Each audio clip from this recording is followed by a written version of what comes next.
विश्वास रखते हैं, करने में नहीं। अर्थात ढपोर संघ के आधुनिक अवतार, नेता प्रतिपक्ष की मर्यादा को तार तार करने वाले Shri Rahul Gandhi ji, a perpetual youth of Indian politics who is consistently demeaning and degrading all the constitutional institution, a new avatar of Goebbels,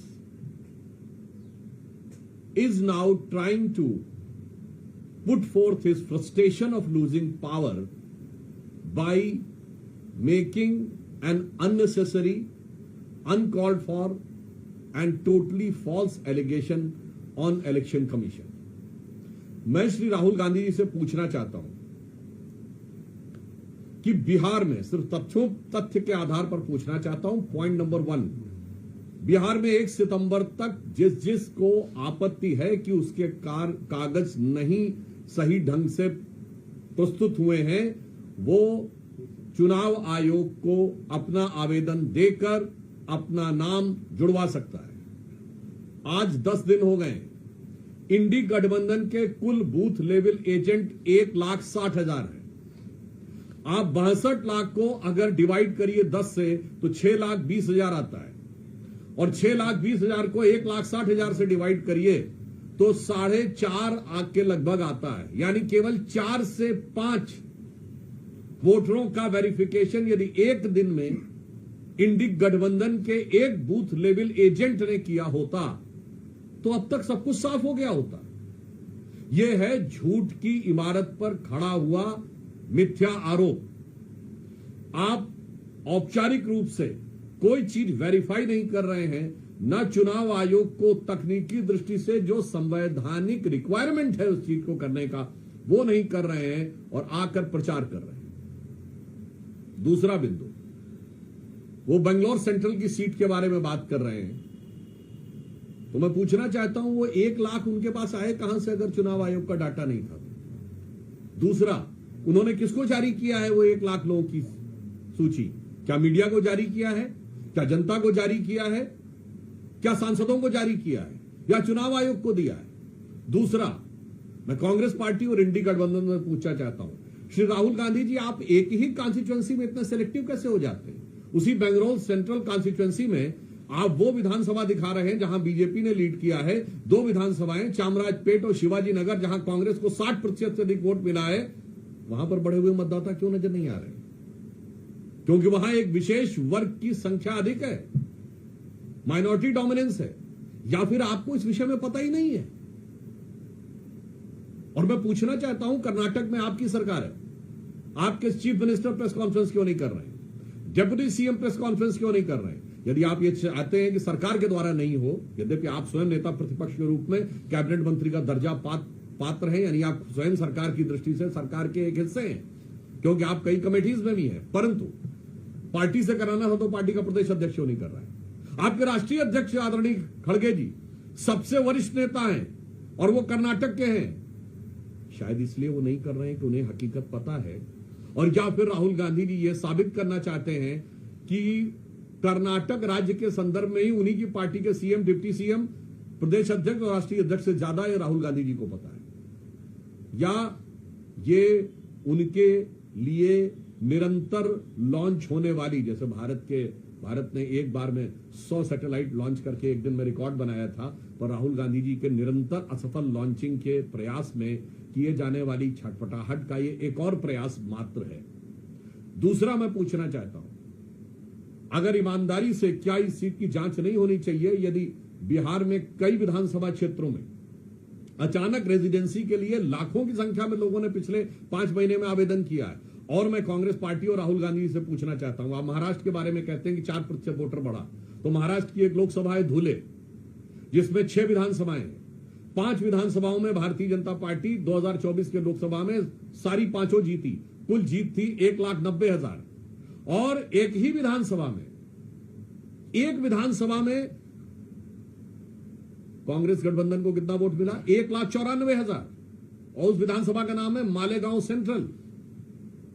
ये वही मालेगांव जिसकी पिछले दिनों में आपने बहुत चर्चा सुनी हो। एक विधानसभा में 1,94,000, और कांग्रेस और राहुल गांधी जी जवाब दें, उस मालेगांव में 43% नए वोटर बने, 43.5% न्यू वोटर्स। क्या इन बातों की जांच नहीं होनी चाहिए? या हम सीधी बात कहें कि जिस प्रकार की बातें इंडी गठबंधन और कांग्रेस पार्टी कर रही है वो चोरी की बात नहीं है, जो एक पुराना स्लोगन है, चोर मचाए शोर। वास्तविक अर्थों में आज विदेशी भारत विरोधी शक्तियों के साथ हॉबनॉबिंग के शक के दायरे में तो कांग्रेस और इंडी गठबंधन के लोग पहले से ही थे। विदेश में जाकर भारत विरोधी एनजीओ और भारत विरोधी नेताओं से मिलने के प्रमाण तो राहुल गांधी जी के पहले से ही थे। 6 मार्च 2023 को सीधे विदेश के भारत में हस्तक्षेप की गुहार लगाते हुए आप पहले देखे जा चुके हैं। अब विदेशी घुसपैठियों के द्वारा भारत के लोकतंत्र पर डाका डालने का यह प्रयास इंडी गठबंधन के द्वारा किया जा रहा है। देश को बहुत सचेत और सावधान रहने की आवश्यकता है। और एक बिंदु मैं और कहना चाहूंगा, राहुल गांधी जी लगातार, और कांग्रेस पार्टी और इंडी गठबंधन, क्योंकि मैं मानता हूं राहुल गांधी जी एक व्यक्ति नहीं है, ये एक विचार है और ये कुछ ऐसी शक्तियों के हाथ के हथियार हैं जो शायद राहुल गांधी खुद भी समझ पाते हैं नहीं, मुझे आइडिया नहीं। पर मैं एक बात कहना चाहता हूं, बताइए आप कितनी बार जनता की नजर में असत्य बोलते हुए या झूठ बोलते हुए पाए जाएंगे? जब बयान आया था कि भारत के, मैं अभी से शुरू करता हूं और आपको केवल कुछ उदाहरण देता हूं, देश की जनता अपने आप इस पर निर्णय ले। अभी भारत के एयरफोर्स चीफ ने कहा कि हमने 6 विमान गिराए थे। ये क्या बोले थे कि भारत के कितने विमान गिरे? आज साबित हो गया एयरफोर्स चीफ के बाद यह इस मामले में झूठे साबित हुए। पॉइंट नंबर 2, भारत के साथ अमेरिका की जो डील हुई, इन्होंने कहा था कि अमेरिकी राष्ट्रपति का बयान सही है, तो इसका मतलब वो सो कॉल्ड युद्ध विराम, जो युद्ध विराम कभी नहीं था, वो किस लिए हुआ था? क्योंकि ट्रेड डील हुई थी। अब तो साबित हो गया कि डील नहीं हुई थी। यहां पे पुनः, और ये भ्रम, असत्य और झूठ की इतनी लंबी श्रृंखला है। मैं लोगों को याद दिला देना चाहता हूं कि अगर जनता को थोड़ी सी विस्मृत हो गई हो तो वो इनका कैरेक्टर देख लें। इन्होंने राफाल को लेकर झूठ बोला था, राफाल को लेकर हुए नारे को लेकर सुप्रीम कोर्ट के जजमेंट पे झूठ बोला, वो साबित हुआ। इन्होंने कहा था एलआईसी बर्बाद हो गया, एलआईसी को पिछले साल 44,000 करोड़ का फायदा हुआ है। इन्होंने कहा था स्टेट बैंक बर्बाद हो गया, याद करिए 77,000 करोड़ का फायदा है। इन्होंने कहा था एचएएल बर्बाद हो गया, एचएएल को 8,000 करोड़ का फायदा हुआ है और 81,000 करोड़ के उनके पाइपलाइन में, which is an all time high. यानी जिसके लिए आपने कहा कि ये बर्बाद हो गया है वो सब ऑल टाइम हाई है। अब उसके बाद अगर आप फिर भी ना समझना चाहें तो जिस इकोनॉमी को आप डेड इकोनॉमी कहने में हिचक नहीं रहे हैं, वो आपकी मेंटल स्टेट को दर्शाता है। और भारत के बारे में जो इन्होंने सेना के बारे में कहा, एयरफोर्स के बारे में कहा, आर्मी के बारे में कहा, एचएएल के बारे में कहा, एलआईसी के बारे में कहा, एसबीआई के बारे में कहा, और हाल ही में ऑपरेशन सिंदूर के बारे में जो कुछ कहा वह निरंतर असत्य और झूठ साबित हुआ। तो मैं एक पंक्ति में कहना चाहूंगा, एक दौर था जब इस देश में महात्मा गांधी ने एक किताब लिखी थी, माई एक्सपेरिमेंट्स विद ट्रुथ, सत्य के साथ मेरे प्रयोग। और आज हम देख रहे हैं उन्हीं के एकमेव स्वयंभू उत्तराधिकारी होने का दावा करने वाले श्री राहुल गांधी जी का असत्य का भयानक रोग। मैं माई एक्सपेरिमेंट विद अनट्रूथ इसलिए नहीं कह रहा हूं क्योंकि माई एक्सपेरिमेंट विद अनट्रूथ भी एक किताब है जो माइकल एंडरसन की लिखी हुई है, मगर यहां पर अगर आप देखें तो that was my experiment with truth and this is a disasters experiment with untruth. वहां महात्मा गांधी थे जो सत्य के साथ प्रयोग था, यहां असत्य का भयानक रोग है। इसलिए हम कांग्रेस पार्टी और इंडी गठबंधन से कहना चाहते हैं कि संवैधानिक दृष्टि से, कानूनी दृष्टि से आपके पास जो रास्ते हैं उसको आप क्यों नहीं अप्लाई कर रहे हैं, और भारत विरोधी भ्रामक दुष्प्रचार के द्वारा अगर भारत में अस्थिरता उत्पन्न करने का प्रयास कर रहे हैं तो भारत की सजग जनता उसे कभी भी सफल नहीं होने देगी। कल कांग्रेस पार्टी मार्च भी करने जा रही है इसके मामले को लेकर, मुझे लगता है कि उन्हें पहले 1 सितंबर तक उनके पास वक्त है तो उन्हें आवेदन देने चाहिए। मैंने उत्तर दे दिया है। उनके 1,60,000 बूथ लेवल एजेंट क्या कर रहे हैं? अभी मार्च की बात करते हैं तो मैं पूछना चाहता हूं, महाराष्ट्र का चुनाव हुआ, 1 लाख बूथ थे महाराष्ट्र में, कितनी कंप्लेंट्स है? 89। और वो कह रहे हैं कि अगर ऐसा हुआ 6 बजे के बाद वोटिंग हुई, ये हुआ, आज वो इसकी बात कहते हैं। तो मैं पूछना चाहता हूं, आपके जो एजेंट थे उन्होंने साइन क्यों किया था? आपके बस्ता लगाने वाले भी तो बूथ के बाहर बैठे होंगे, उनमें से किसी ने कंप्लेन की? उसमें बूथ के अंदर वीडियो नहीं बनाया जा सकता, सड़क पे तो फोटो खींची जा सकती है।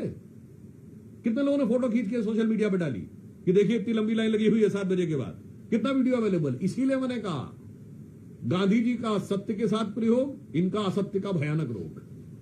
सर, आपने आईएफ चीफ की बात करी, आईएफ चीफ ने जो स्टेटमेंट दी है उसके बाद कांग्रेस के बहुत से लीडर, चाहे वो इमरान मसूद हो, उदित राज हो, उनका कहना ये है कि वो टाइमिंग का क्वेश्चन कर रहे हैं कि 3 महीने बाद आपकी स्टेटमेंट आई है। क्या आईएफ चीफ और ये पार्टी नैरेटिव चेंज करना चाह रही है? मुझे लगता है कि वो लोग जिनको भारत की हर शक्ति, भारत की हर सामर्थ्य, भारत के हर शौर्य में ग्लानि महसूस होती है, वही आज भारत को हर दृष्टि से कमजोर देखना चाहते हैं। मतलब मैं एक बात कहूं, जिन लोगों ने इतिहास में लिखा कि लुटेरे महान थे, वही आज कहते हैं, उनके ही भाषणों में आज पाकिस्तान के पक्ष के अरमान अधिक दिखाई पड़ते हैं। सर, कपिल सिब्बल ने जो बात की है यूपी को लेकर के, कह रहे हैं कि वो लापता है और हैबियस कॉर्पस दाखिल करना होगा, उसका जवाब दिया।